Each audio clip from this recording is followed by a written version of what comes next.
आज इस वीडियो में हम लोग बात करेंगे क्रांतिकारी आंदोलन के दूसरे चरण के विषय में, जिसमें हम लोग देखेंगे कि किस तरह से क्रांतिकारियों ने एचआरए का गठन किया, काकोरी कांड को अंजाम दिया, किस तरह से चंद्रशेखर आजाद, भगत सिंह, इन लोगों ने क्या कुछ किया, ये सारा कुछ हम लोग जानेंगे।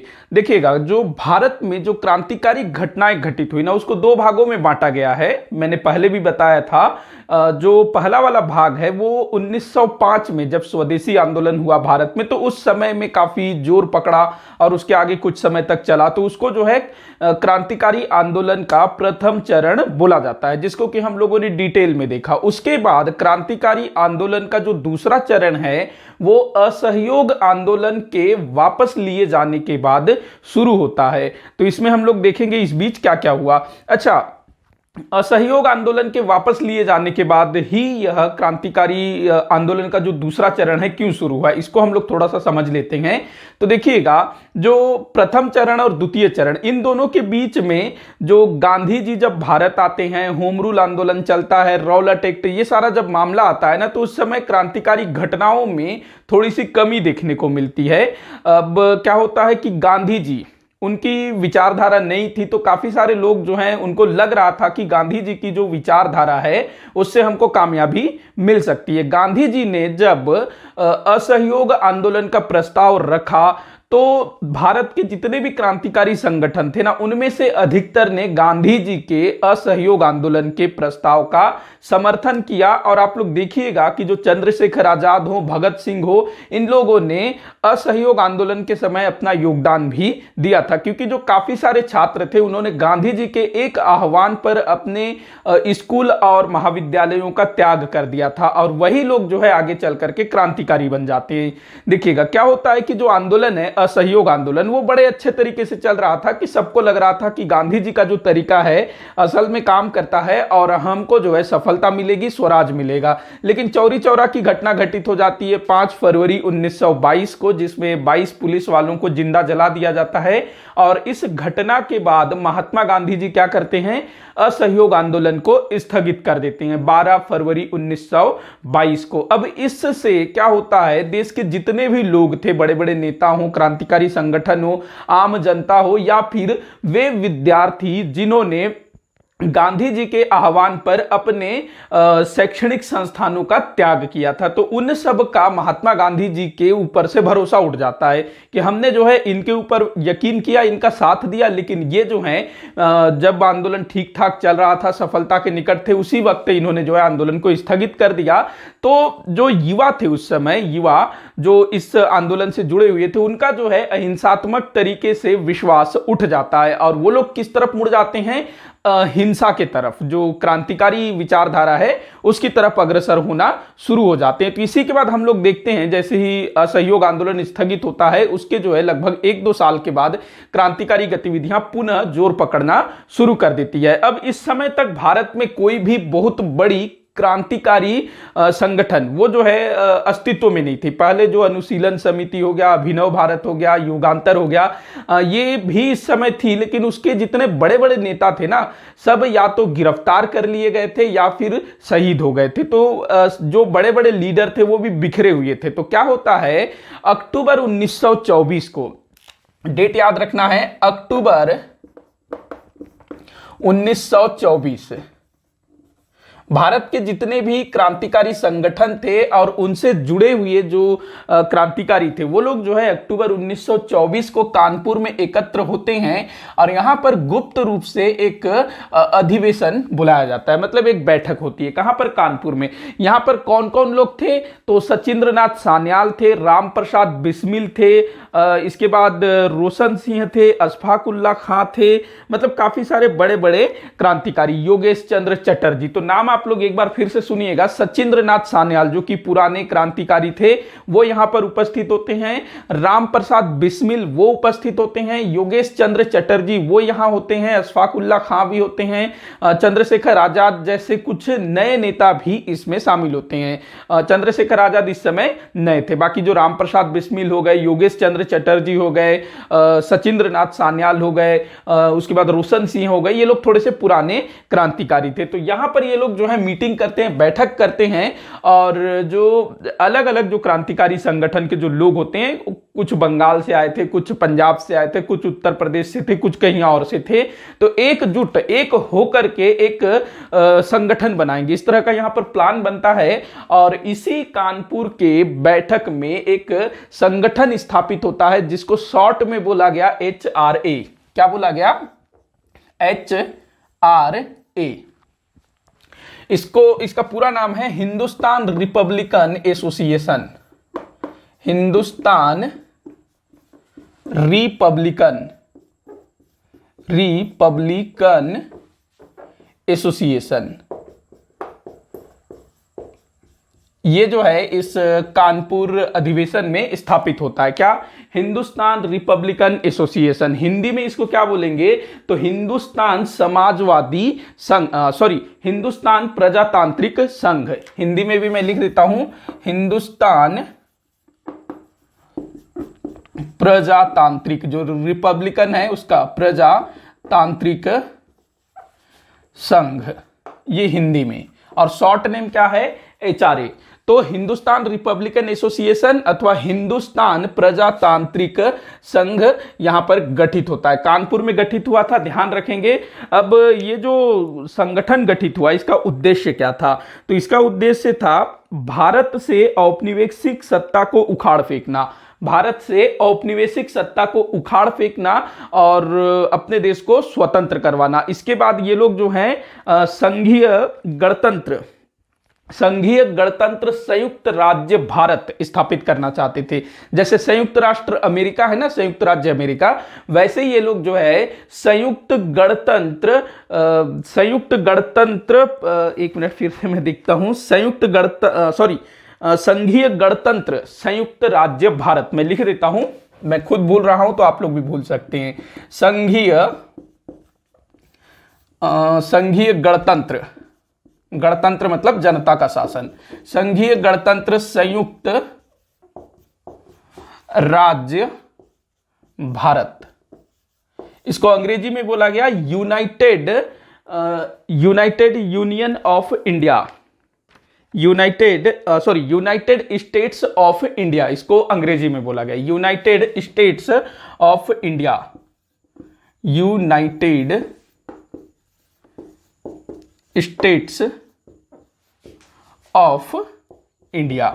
तो ये जो है इनको स्थापित करना था। सबसे पहला काम इनका ये था कि जो औपनिवेशिक सत्ता है उसको उखाड़ फेंकना, मतलब कि अंग्रेजों को अपने देश से बाहर भगाना, और संघीय गणतंत्र संयुक्त राज्य भारत मतलब कि यूनाइटेड स्टेट्स ऑफ इंडिया की स्थापना करना इनका उद्देश्य था। और इस तरह का जो राज्य स्थापित होता, इसका आधार क्या होता? तो वयस्क मताधिकार, मतलब कि वयस्क मताधिकार के आधार पर जो जनता है वो अपने नेताओं का चुनाव करेगी और वो जो है शासन करेंगे। तो इस तरह से इन्होंने अपना एक टारगेट सेट किया, और इस तरह का चीज जो है भारत में क्रांतिकारियों द्वारा पहली बार किया गया था। इससे पहले के जो क्रांतिकारी थे उनके पास इस तरह का कोई भी उद्देश्य नहीं था, बस वो लोग जो हैं अंग्रेजों के विरुद्ध लड़े जा रहे थे। लेकिन यहां पर इन्होंने क्या किया? एक संघ बना लिया, हिंदुस्तान रिपब्लिकन एसोसिएशन, मतलब कि हिंदुस्तान प्रजातांत्रिक संघ, और इसका एक उद्देश्य भी सेट कर लिया कि हमको अंग्रेजों को भगाना है। अंग्रेज जब यहां से चले जाएंगे तो उसके बाद हमको क्या करना है वो भी इन्होंने यहां पर प्लान किया था। कहां पर? अक्टूबर 1924 कानपुर में। कौन कौन थे यहां पर? सचिंद्रनाथ सान्याल, राम प्रसाद बिस्मिल, योगेश चंद्र चटर्जी, इन 3 लोगों का नाम आपको विशेष याद रखना है। इसके बाद देखिएगा ये जो संगठन है HRA के द्वारा 9 अगस्त 1925 को एक घटना को अंजाम दिया जाता है। 9 अगस्त 1925, इसको हम लोग काकोरी कांड के नाम से जानते हैं, काकोरी कांड। अब देखिएगा क्या था ये काकोरी कांड। तो देखिएगा जो HRA है ये तो बन गया। उस समय क्या होता था, जो क्रांतिकारी संगठन है उनको जो है सबसे बड़ी जो समस्या होती थी वो होता था फंड की, मतलब कि पैसों की इनको सबसे ज्यादा दिक्कत होती थी। बाकी इनके पास लोग बहुत थे, लोग बहुत थे, देश के लिए मर मिटने को तैयार होने वालों की कोई कमी नहीं थी। लोग जो है एक से बढ़कर एक लोग थे। लेकिन भाई वो लोग लड़ेंगे कैसे? लाठी डंडे से अंग्रेजों से तो लड़ा नहीं जा सकता, क्योंकि अंग्रेजों के पास बंदूकें हैं, तोपें थी। उस समय तक काफी सारे नए नए हथियार आ चुके थे, जैसे कि 1924 का समय है ना, तो इस समय थोड़ा सा टेक्नोलॉजी भी काफी बढ़ गया था। तो आप जो है लाठी डंडे इन सब चीजों से अंग्रेजों का सामना नहीं कर सकते। आपको बंदूक चाहिए, हथियार चाहिए, बम चाहिए, इन सब चीजों के लिए आपको क्या चाहिए? बहुत सारा पैसा चाहिए। इसके अलावा जो क्रांतिकारी हैं वो लोग अपने घरों में रह करके क्रांति तो नहीं कर सकते, क्योंकि घर में रहेंगे पकड़े जाएंगे। तो इनको जो है गुप्त रूप से रहना होता था। तो इनका रहना, खाना पीना, इन सब चीजों के लिए भी इनको जो है पैसों की जरूरत होती थी। अब उस समय जो देश में जो दूसरे संगठन थे, जैसे कि भारतीय राष्ट्रीय कांग्रेस हो या फिर मुस्लिम लीग हो, इसके अलावा और भी काफी सारे संगठन बन चुके थे। उनका खर्चा कैसे चलता था? तो जो आम जनता है, जो बड़े बड़े रईस लोग हैं और आम जनता, वो जो है भारतीय राष्ट्रीय कांग्रेस और दूसरे राष्ट्रीय स्तर के संगठनों को डोनेट करते थे, दान देते थे, जिससे उनका पूरा खर्चा चलता था, अच्छे से चलता था, बहुत अच्छे तरीके से। मतलब उनको दान जो है भरपूर मिलता था। लेकिन जो क्रांतिकारी संगठन है, इनको जो है एक एक रुपया के लिए तरसना होता था। सबसे बड़ी वजह ये थी कि जो शुरू में जो क्रांतिकारी थे ना, उन्होंने अपने आप को जनता से एकदम अलग रख दिया था। मतलब कि जो शुरुआत के जो क्रांतिकारी थे, जो स्वदेशी आंदोलन टाइम के 1905 के आसपास के, तो उस समय के जो क्रांतिकारी थे ना, उन्होंने अपना एक जो ये बना लिया था, क्योंकि अंग्रेज तो इन क्रांतिकारियों को आतंकवादी बोलते थे। लेकिन दुर्भाग्य की बात यह है कि हमारे भारत की जनता वो भी जो है इन क्रांतिकारियों को आतंकवादी ही कहती थी, क्योंकि शुरुआत के जो क्रांतिकारी थे वो अपने आप को लोगों से नहीं जोड़ सके थे। वो जो है लोगों से दूर रहते थे, और कई बार तो वो जो बड़े बड़े रईस लोग होते थे उनको भी लूटा करते थे। जो बदनाम जमींदार हैं, जो बदमाश टाइप के जमींदार हैं, उनको आप लूटिए। लेकिन कई बार होता ये था कि जो नॉर्मल लोग हैं, जो थोड़े से पैसे वाले हैं, उनके यहां भी लूटपाट करते थे शुरुआत के जो क्रांतिकारी थे, क्योंकि पैसों की भारी दिक्कत होती थी। तो इस कारण से क्रांतिकारियों की जो छवि थी वो बहुत ज्यादा खराब थी। तो यहां पर भी यही दिक्कत थी, भाई पैसा कहां से लाया जाए? तो मीटिंग होता है कि पैसों की समस्या को कैसे दूर किया जाए इस एचआरए के द्वारा।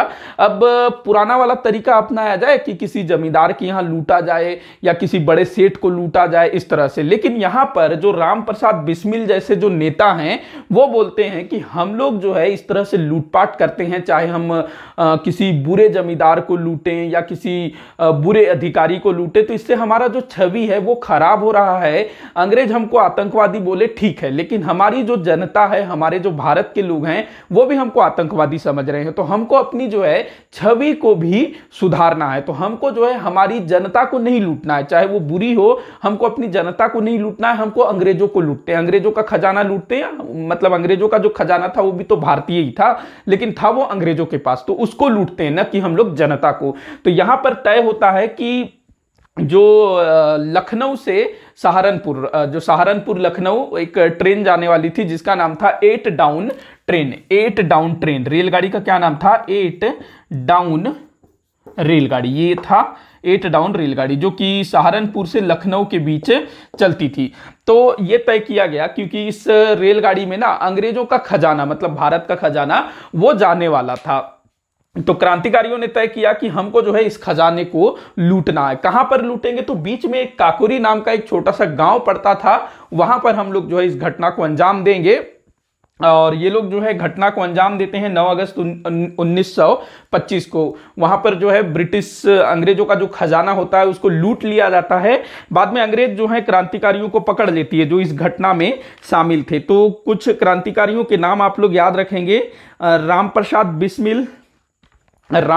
बिस्मिल, अशफाक उल्ला खां, राजेंद्र लाहिड़ी और रोशन सिंह। तो इन चारों को जो है मृत्यु दंड दे दिया जाता है। एक बार फिर से आप लोग नाम सुनिएगा, राम प्रसाद बिस्मिल, अशफाक उल्ला खां, राजेंद्र लाल लाहिड़ी और रोशन सिंह। इन चारों को जो है इस काकोरी डकैती कांड के अपराध में इनको मृत्यु दंड दे दिया जाता है, मतलब ये लोग जो हैं शहीद हो जाती हैं। इसके अलावा 4 क्रांतिकारियों को आजीवन कारावास की सजा सुनाई जाती है और उनको कहां भेज दिया जाता है, वो अंडमान निकोबार द्वीप समूह का जो सेलुलर जेल होता है वहां पर भेज दिया जाता है। इसके अलावा 17 अन्य क्रांतिकारियों को लंबी लंबी सजाएं दी जाती है और अलग अलग जेलों में उनको रखा जाता है। तो इस तरह से काकोरी डकैती कांड ये अंजाम दिया गया इसको क्रांतिकारियों के द्वारा। और इसमें जो है क्रांतिकारियों ने अपने कुछ बड़े बड़े जो काफी अनुभवी भी थे उन क्रांतिकारियों को इस घटना के बाद खो दिया। तो ये घटना जो है 1925 की थी, तो इससे क्रांतिकारियों को काफी नुकसान हुआ और जो खजाना हाथ लगा था ना वो भी कोई बहुत बड़ा खजाना नहीं था। तो ये चीज आप लोग ध्यान रखिएगा। अब इसके बाद देखिएगा जो क्रांतिकारी संगठन है, मतलब कि एक में जो क्रांतिकारी दल के जो लोग हैं कि आगे क्या किया जाए, क्योंकि जो बड़े बड़े नेता थे, बड़े बड़े क्रांतिकारी थे, वो लोग तो शहीद हो गए, रामप्रसाद बिस्मिल हो गए, अशफाक उल्ला खां, राजेंद्र लाल लाहिड़ी और रोशन सिंह, और बहुत सारे गिरफ्तार कर लिए गए। आगे क्या किया जाए, इस उद्देश्य से दिसंबर 1928 में ये लोग जो है एक मीटिंग करते हैं। दिसंबर 1928 ये मीटिंग कहां हुआ था, तो दिल्ली में हुआ था। दिल्ली में देखो, पहले जो है कानपुर में हुआ था, पूछा जाता है, ध्यान रखना। तो दिसंबर 1928 में दिल्ली में ये लोग जो है एक मीटिंग करते हैं, एक बैठक करते हैं। दिल्ली में भी कहां पर, तो फिरोज शाह कोटला में बैठक होता है। और इसमें अध्यक्ष कौन होता है, नेतृत्वकर्ता कौन होते हैं, तो चंद्रशेखर आजाद, उन्होंने इसका नेतृत्व किया था। क्योंकि अब जो है चंद्रशेखर आजाद ही एक बड़े क्रांतिकारी के रूप में उभरेंगे, वही जो है अब क्रांतिकारियों का नेतृत्व करेंगे। तो उन्होंने ही जो है दिसंबर 1928 के दिल्ली के बैठक की अध्यक्षता की, नेतृत्व किया। इसमें अन्य क्रांतिकारी जो शामिल हुए थे, शिव वर्मा, जयदेव कपूर, विजय कुमार सिन्हा, भगत सिंह, सुखदेव, भगवती चरण वोहरा, ये जो है कुछ अन्य क्रांतिकारी जो इस बैठक में शामिल थे। इस बैठक में क्या खास चीज हुआ, तो ये जो HRA बना था ना, HRA हिंदुस्तान रिपब्लिकन एसोसिएशन, मतलब कि हिंदुस्तान प्रजातांत्रिक संघ, तो इसमें नाम को परिवर्तित किया जाता है, नाम परिवर्तित किया जाता है, इसको कर दिया जाता है HSRA। HRA था, H के बाद H और R के बीच जो है S लगा दिया जाता है, HSRA। और फुल फॉर्म क्या होगा, सब कुछ पहले जैसा रहेगा, बस यहां पर ये जो हिंदुस्तान और रिपब्लिकन, इसके बीच में आ जाएगा Samajwadi, Hindustan socialist Republican association, Hindi में हिंदुस्तान समाजवादी प्रजातांत्रिक संघ। तो आपसे अक्सर पूछा जाता है कि HRA की स्थापना किसने की थी, तो उसमें आप लगा सकते हैं रामप्रसाद बिस्मिल। वहीं अगर HSRA हिंदुस्तान समाजवादी प्रजातांत्रिक संघ, इसकी स्थापना की थी चंद्रशेखर आजाद ने 1928 में। और ये लोग जो है क्योंकि समाजवाद उस समय काफी चल रहा था, तो उसको इन्होंने अपने साथ जोड़ लिया, समाजवाद को। तो ये काफी इंपॉर्टेंट चीज है, इसको आप लोग ध्यान रखिएगा। इसको मैं क्लीन कर लेता हूं, इसके बाद मैं आगे बढ़ता हूं। इसके बाद जो है क्रांतिकारी घटनाओं में बहुत तेजी आने लगती है और कुछ महत्वपूर्ण घटनाएं होती है जो अक्सर परीक्षाओं में पूछा जाता है। ये सारा के कुछ पूछा जाता है, आप लोग ध्यान रखेंगे। अब देखिएगा, इसी बीच जो है ना सरदार भगत सिंह, वो पंजाब में एक संगठन बनाते हैं, नौजवान सभा, उसको भी आप लोग ध्यान में रखिएगा। इसके बाद हम लोग बात करते हैं सॉन्डर्स हत्याकांड। ये क्या था सॉन्डर्स हत्याकांड, इसके पीछे की कहानी क्या थी वो मैं थोड़ा सा आप लोगों को बताता हूं। तो देखिएगा, क्या था कि साइमन कमीशन, ये भारत आता है 1928 में।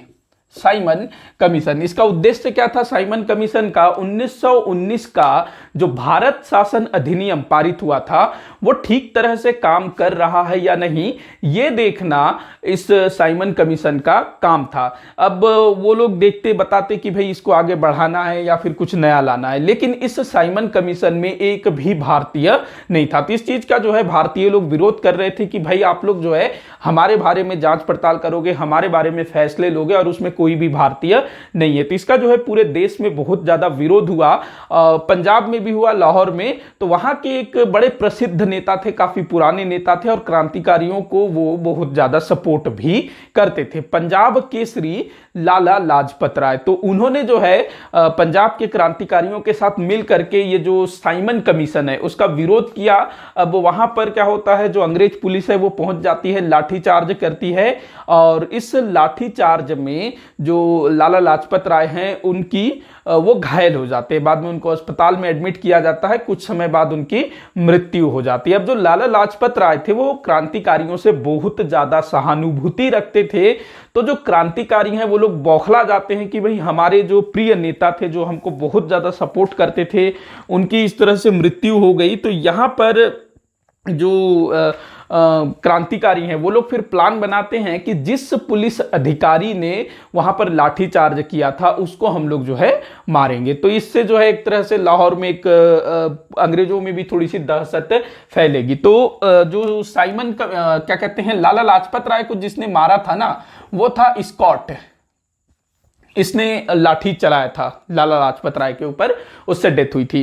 तो अब इन्होंने प्लान बनाया कि इसको मारना है, स्कॉट को। तो 17 दिसंबर 1928 17 दिसंबर 1928 ये दिन चुना गया कि इस दिन अपने को काम करना है। कौन कौन इसमें शामिल थे? सरदार भगत सिंह जी इसमें थे, चंद्रशेखर आजाद इसमें थे और राजगुरु भी इसमें शामिल थे। तो ये कुछ क्रांतिकारियों के नाम याद रखेंगे। भगत सिंह और चंद्रशेखर आजाद का नाम आपको विशेष याद रखना है। अब यहां पर क्या होता है कि ये लोग जो है स्कॉट, इसके धोखे में सॉन्डर्स को मार देते हैं, वो जो है ऑन द स्पॉट उसकी डेथ हो जाती है। इसके बाद जो क्रांतिकारी हैं चंद्रशेखर आजाद, भगत सिंह, ये लोग जो है बड़े मुश्किल से छिपते छिपाते हुए पंजाब से भाग निकलते हैं, दिल्ली पहुंच जाते हैं। तो ये सॉन्डर्स हत्याकांड ध्यान रखेंगे और इसी सॉन्डर्स हत्याकांड को आधार बना करके आगे चल करके भगत सिंह को फांसी दी गई थी। अब इसके बाद ये लोग जो है दिल्ली, उत्तर प्रदेश इस तरफ चले जाते हैं जो क्रांतिकारी हैं। अब यहां पर क्या होता है, 8 अप्रैल 1929, जितने भी मैं डेट बता रहा हूं बड़ा इंपॉर्टेंट है, 8 अप्रैल 1929 क्या हुआ था इस दिन? देखिए, जो क्रांतिकारी थे ना उनमें भी स्पेशल भगत सिंह जो है थोड़े से अलग ही टाइप के थे, क्योंकि जो राम प्रसाद बिस्मिल थे उन्होंने एक चीज शुरू कर दिया था कि हम लोग का जो छवि है, क्रांतिकारियों की जो छवि है वो जनता में आतंकवादी के रूप में है, तो हमको जो है अपनी छवि बदलना है। तो ये राम प्रसाद बिस्मिल जी ने इसको शुरू किया था। बाद में चंद्रशेखर आजाद, भगत सिंह वो जो है इस चीज को और ज्यादा आगे बढ़ाते हैं कि हमको जो है जनता का सहानुभूति प्राप्त करना है। मतलब कि जनता, जैसे गांधी जी की जय, सुभाष चंद्र बोस की जय, या फिर जवाहरलाल नेहरू की जय, तिलक जी की जय, लाजपत राय जी की जय, इस टाइप के नारे लगाते हैं। तो ये लोग, क्योंकि जो जनता है उनके प्रति सहानुभूति रखते हैं, उनके काम को पसंद करते हैं, जबकि क्रांतिकारी उनको आतंकवादी मानते हैं। तो अब जो है छवि सुधारने का टाइम था। तो यहां पर जो भगत सिंह है वो भी काफी कुछ करते हैं कि हमको जो है जनता के बीच भी जाना होगा, इसीलिए वो पंजाब में नौजवान सभा की स्थापना करते हैं, वहां के लोगों को बताने के लिए कि हम कोई आतंकवादी नहीं है, हम देश के लिए लड़ रहे हैं, तुम्हारे लिए लड़ रहे हैं। तो इस दिन क्या हुआ था 8 अप्रैल 1929 को, तो जो केंद्रीय विधानसभा था ना, मतलब कि सेंट्रल लेजिस्लेटिव असेंबली, जैसे अभी हमारे यहाँ जो संसद है देश में, जैसे राज्यसभा, लोकसभा, तो वैसे ही उस समय भी होता था। मैंने बताया हुआ है ना, केंद्रीय विधान परिषद या केंद्रीय विधानसभा। तो क्या होना था इस दिन 8 अप्रैल 1929 को केंद्रीय विधान परिषद में ट्रेड डिस्प्यूट बिल ये पारित होना था। ट्रेड डिस्प्यूट, ये पूछा जा सकता है, आप लोग इसको ध्यान में रखिएगा। ट्रेड डिस्प्यूट बिल, इस बिल के द्वारा क्या होने वाला था कि जो मजदूर वर्ग है उनके मौलिक अधिकारों का हनन हो रहा था इस बिल के कारण। मतलब ये बिल अगर पारित हो जाता तो जो मजदूर वर्ग है उनके बहुत सारे मौलिक अधिकार छीन लिए जाते। तो मजदूरों के लिए आवाज उठाने वाला उस समय कोई नहीं था। हालांकि कुछ थे लेकिन उतना जो है वो नहीं कर पा रहे थे। तो यहां पर ये जो क्रांतिकारी हैं इनके पास एक अच्छा मौका था कि जनता के मन में अपने लिए एक सहानुभूति पैदा कर सके। अगर जनता इनका सपोर्ट कर दे तो अंग्रेज कुछ नहीं कर पाएगी, ये इनका मानना था। तो यहां पर ये लोग जो है प्लान बनाते हैं कि हम लोग जो है इस बिल को पास होने नहीं देंगे, हम लोग क्या करेंगे, विधान परिषद में जाएंगे और वहां पर खाली स्थानों पर बम फेंकेंगे, इंकलाब जिंदाबाद इस टाइप का नारे वगैरह लगाएंगे, और उसके बाद हमारा जो ट्रायल चलेगा, हमको कोर्ट में ले जाया जाएगा। तो उस समय हम लोग जो है, हमारी जो विचारधारा है, हमारी जो सोच है, हम लोग क्या करना चाहते हैं, उस चीज को हम लोग जो है जनता के सामने रखेंगे और जनता भी उससे जो है जागरूक होगी और बहुत सारे लोग जो है हम लोगों से जुड़ेंगे, हमारे साथ जुड़ेंगे। तो ये इनका प्लान था। मतलब कि ये तो एक तरह का छोटा सा एक मान लो इनको एक अवसर मिल गया, एक मौका मिला, और इस मौका को उन्होंने जो है पकड़ लिया कि हमको जो है किसी तरह से जेल में जाना है, जेल से फिर कोर्ट में जाना है, और कोर्ट के जरिए, अदालत के जरिए अपने विचार, अपना जो भी सोच है, जो तरीका है, उसको पूरी दुनिया में बताना। ये इनका मकसद था। और इस मकसद में जो भगत सिंह थे, उनका पूरा प्लान था, उनके दिमाग की उपज थी ये चीज, और इसमें वो पूरी तरह से कामयाब हुए। देखते ही देखते ना, जो जनता कांग्रेस के पीछे भागती थी, वो जो है इन नौजवानों के पीछे भागने लगी कि भाई ये लोग तो भाई हमारे लिए काम कर रहे हैं। और जिन क्रांतिकारियों को किसी समय में भारत की जनता, यहां तक कि कांग्रेस के पढ़े लिखे नेता भी,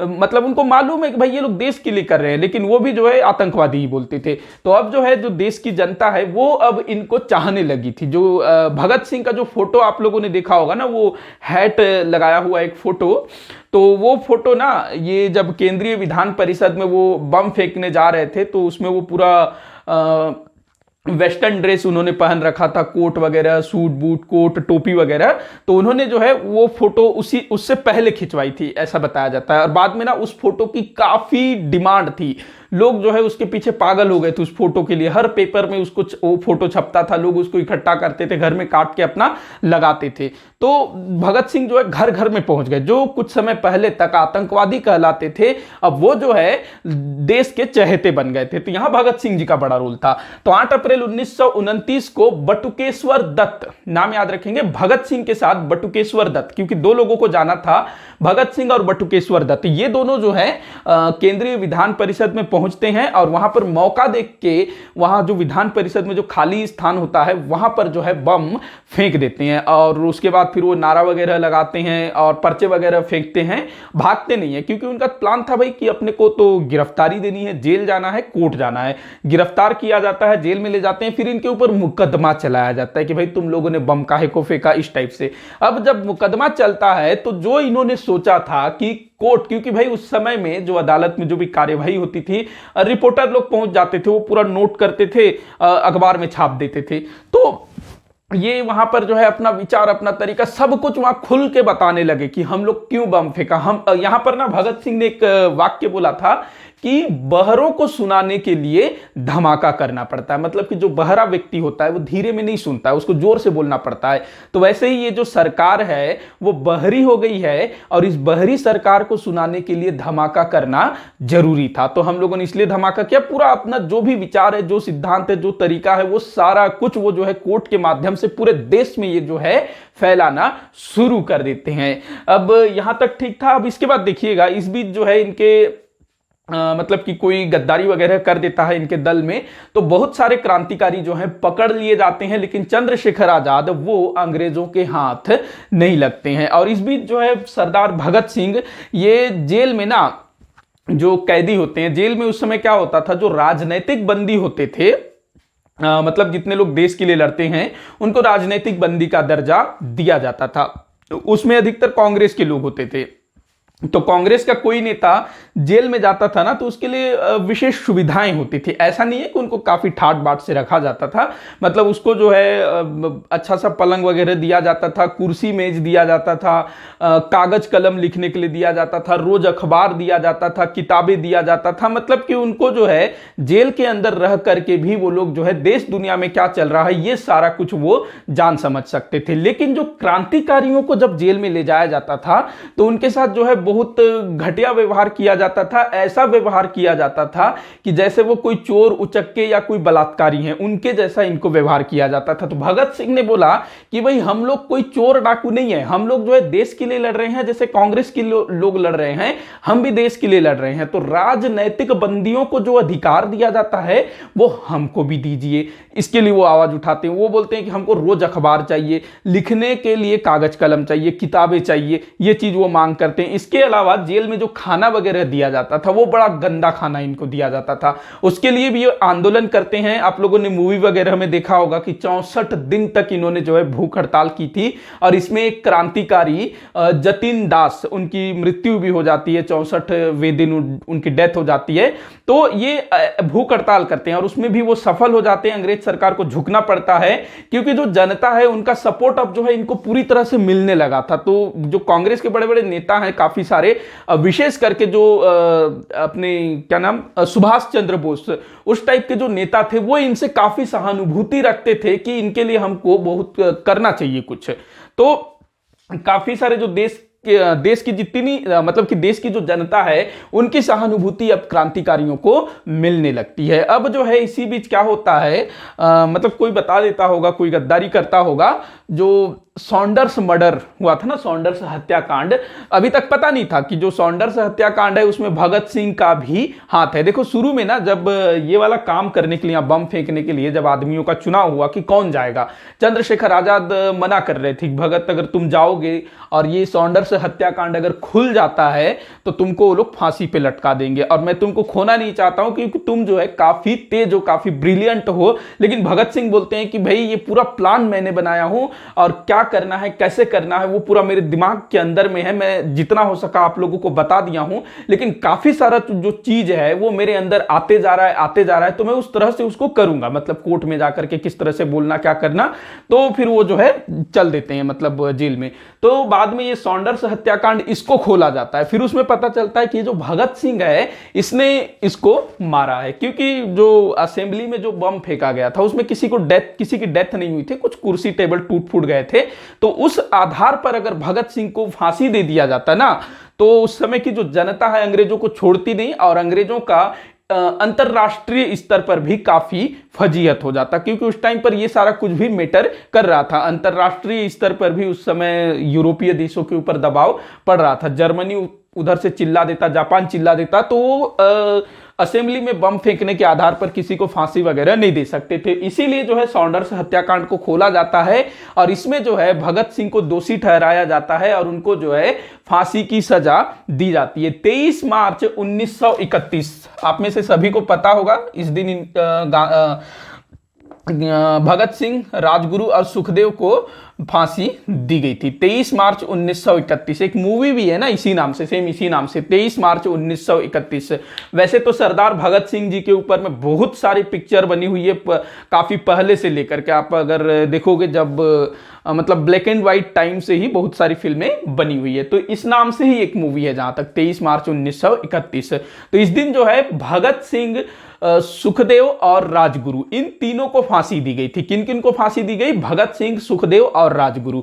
और ये जो असेंबली में बम फेंकने गए थे भगत सिंह के साथ, वो कौन थे? तो बटुकेश्वर दत्त। और ये फांसी कहां हुई थी? लाहौर में हुई थी। और ये जो सॉन्डर्स हत्याकांड था, इसको लाहौर षड्यंत्र केस का नाम दिया गया था। तो लाहौर षड्यंत्र केस के आधार पर भगत सिंह को फांसी दी गई थी। आपसे ऐसे पूछा जा सकता है कि किस कारण भगत सिंह जी को फांसी दी गई, तो सॉन्डर्स हत्याकांड, या फिर उसको आप लाहौर षड्यंत्र केस भी बोल सकते हैं। इसके बाद देखिएगा, जो चंद्रशेखर आजाद जी थे, अब ये जो है अंग्रेजों के हाथ नहीं लगे थे। बहुत सारे जो क्रांतिकारी थे वो पकड़े गए, लेकिन जो चंद्रशेखर आजाद थे वो अभी भी जो है बिल्कुल आजाद थे। देखो उनका जो नाम था ना, बिल्कुल सूट करता था। आजाद मतलब एकदम आजाद, वो कभी भी गिरफ्तार नहीं हुए थे, तो बिल्कुल आजाद आदमी थे। 27 फरवरी 1931, मतलब कि जब भगत सिंह को फांसी दी गई उससे पहले, तो 27 फरवरी 1931 को जो चंद्रशेखर आजाद थे, ये इलाहाबाद में थे, इलाहाबाद, और किसी काम से ये जो है इलाहाबाद के अल्फ्रेड पार्क में गए हुए थे। अब यहां पर कोई जो है धोखा दे देता है, गद्दारी कर देता है, अंग्रेजों को बता देते हैं कि ये जो आजाद जी हैं ये अल्फ्रेड पार्क में है, तो वहां अंग्रेज पहुंच जाते हैं। लेकिन जो चंद्रशेखर आजाद थे ना, एक एक करके बहुत सारे अंग्रेज सिपाहियों को वहां पर मार डाला, लेकिन इनके पास हथियार जो है उतने नहीं थे। गोलियां इनकी खत्म हो गई, केवल एक गोली बची। अब भाई नाम आजाद, हमें, मैं अंग्रेजों के हाथ नहीं लगूंगा, खुद जो है अपने आप को गोली मार लेते हैं। तो ये भी जो है शहीद हो जाते हैं। ये इलाहाबाद में शहीद हुए थे चंद्रशेखर आजाद, और ये जो भगत सिंह है ये लाहौर में हुए थे, लाहौर। तो इतना आप ध्यान में रखिएगा ये सारा कुछ। अब इसके बाद हम लोग थोड़ा सा देखते हैं, ये तो हो गया भाई पंजाब में, उत्तर प्रदेश में इस तरफ क्या चल रहा था। थोड़ा सा हम जो है अब बंगाल चलते हैं। बंगाल, जहां पर ये जो क्रांतिकारी गतिविधियां हैं वो किसी समय में बहुत ज्यादा चला करती थी, बहुत ज्यादा हुआ करता था। तो वहां भी जो है काफी सारी क्रांतिकारी घटनाएं घटित हुई। तो एक आप लोग याद रखेंगे, वहां पर चटगांव करके एक स्थान है बंगाल में, चटगांव। तो यहां पर चटगांव शस्त्रागार कांड, जिसको आप लोगों ने सुना होगा। चटगांव जो है ना, वर्तमान समय में बांग्लादेश में है चटगांव। तो यहां क्या हुआ था, चटगांव में ना अंग्रेजों का शस्त्रागार था, मतलब वहां पर वो लोग जो है अपना हथियार, गोला बारूद वो सब रखा करते थे, शस्त्रागार। तो यहां पर क्या होता है, बंगाल के एक बहुत बड़े क्रांतिकारी थे सूर्य सेन, ये उस समय लीड कर रहे थे बंगाल के क्रांतिकारियों का। तो इन्होंने तय किया, बंगाल के क्रांतिकारियों ने, कि हम जो है सशस्त्र विद्रोह करेंगे, तो उसके लिए हमको जो है क्या चाहिए होगा, हथियार चाहिए होगा।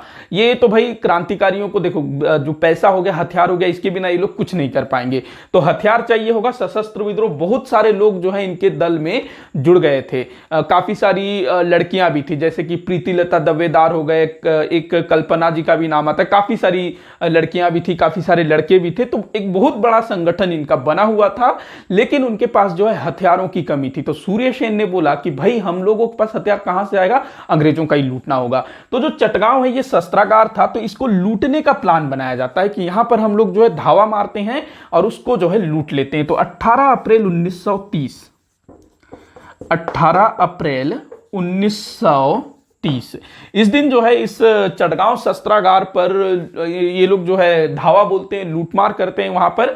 लेकिन बाद में फिर जो अंग्रेज हैं क्रांतिकारियों को पकड़ना शुरू कर देते हैं। जो भी इस चटगांव शस्त्रागार लूट मामले में जो भी क्रांतिकारी शामिल थे उनको पकड़ना शुरू किया जाता है। और ये जो सूर्य सेन है ये भी जो है पकड़ लिए जाते हैं। बाद में इनको जो है फांसी दे दी जाती है सूर्य सेन को 12 जनवरी 1934 को, 12 जनवरी 1934 इस दिन जो है सूर्य सेन को फांसी दी गई। ध्यान रखेंगे 18 अप्रैल 1930 को ये जो चटगांव शस्त्रागार लूट है वो घटना घटित हुई और सूर्य सेन को फांसी दी गई 12 जनवरी 1934 को। और भी बहुत सारे क्रांतिकारी इसमें मारे जाते हैं, कई सारे क्रांतिकारियों को लंबी लंबी सजाएं दी जाती है। अब इसके बाद जो है 1935 में भारत शासन अधिनियम पारित होता है और उसके बाद ये जो क्रांतिकारी गतिविधियां हैं ये काफी कम होने लगती है, मतलब कि इनमें थोड़ा सा रोक लग जाता है। अब देखिएगा जो बड़े बड़े जो क्रांतिकारी थे जैसे सूर्य सेन हो गए, चंद्रशेखर आजाद हो गए, भगत सिंह हो गए, ये सब जो है इनको मृत्यु दंड दे दिया गया, काफी बड़े बड़े, और बहुत सारे क्रांतिकारियों को जेल में डाल दिया गया। तो कोई इनका एक तरह का नेतृत्व करता नहीं था। तो थोड़े समय के लिए विराम लगा 1935 के अधिनियम पारित होने के बाद। हाँ, 1940 के बाद फिर से एक बार क्रांतिकारी घटनाओं में तेजी देखने को मिलती है। हालांकि उस समय भी कुछ छोटी मोटी घटनाएं घटित हुई। तो ये सारा आप लोग ध्यान रखिएगा। टॉपिक जो है यहीं पर समाप्त होता है और ये था अपना क्रांतिकारी गतिविधियों का दूसरा चरण। इसमें जो घटनाएं घटित हुई ना, जैसे कि काकोरी कांड हो गया, भगत सिंह ने जो जो काम किया, चंद्रशेखर आजाद ने जो जो काम किया, ये जो सॉन्डर्स हत्याकांड हो गया, उसके बाद असेंबली में बम फेंकना, इन सबको मैं डिटेल में एक्सप्लेन करूंगा अलग अलग वीडियो में। इसमें हम लोगों ने जो है सारा कुछ को शुरू से लेकर के आखिर तक देखा। तो आप लोगों को एक तरह से कॉन्सेप्ट क्लियर हो गया होगा। जो भी मैंने पॉइंट बताए, जो डेट बताए, जो घटनाएं बताई, वो अक्सर परीक्षाओं में पूछा जाता है, तो आप लोग उसको ध्यान से नोट करिएगा।